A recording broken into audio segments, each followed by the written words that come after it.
To all the dignitaries and guests present here today, I am Alina here to address you on this auspicious occasion on behalf of Women's College. 67 years ago, a promise was made.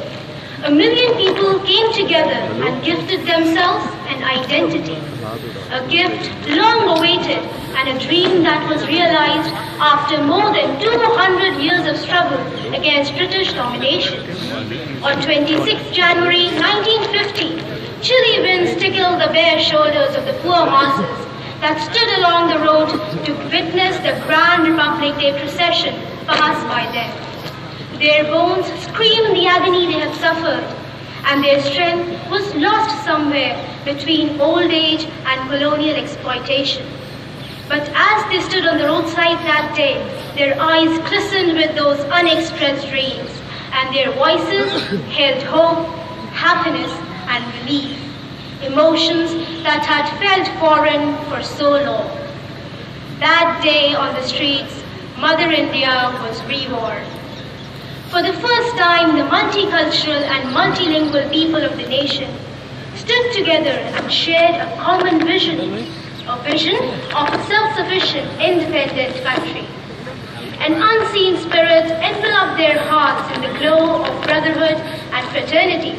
And it is perhaps this very spirit that has drawn us away from the tempting warmth of our cozy comforters and inspired us to celebrate this day together, a day that stands as a political milestone in the history of India.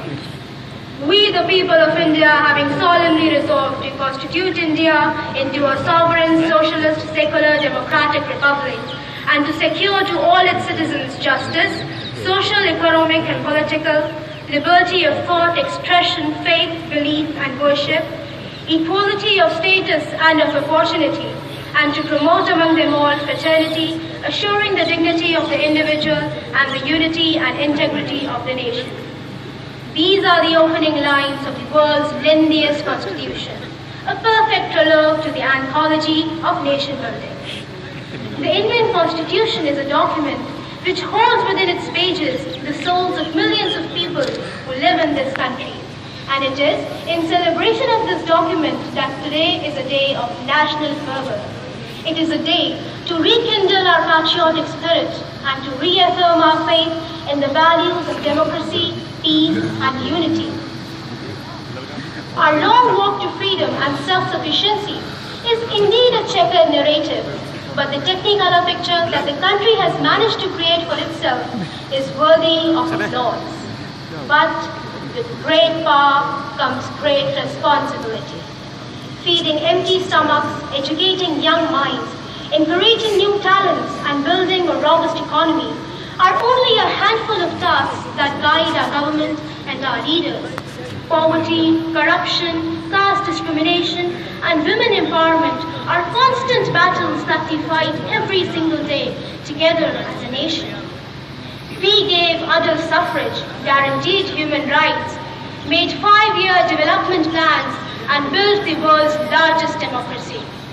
But as power grew and money became the custodian of our conscience, our values lay forgotten. Today, we have wider freeways and narrow mindsets, extensive networks but disconnected people, big concrete factories but small unforgiving hearts. In this world of unacceptable paradoxes, we frantically look around for a cure to this tumor of power play.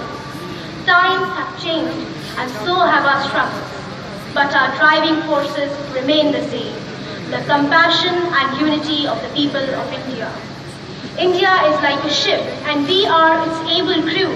Together we have to guide India towards good governance. Let this Republic Day be a symbol of our commitment towards making India a nation that embodies these ideals of good governance and becomes a beacon of growth and prosperity for the rest of the world. Jai Hind.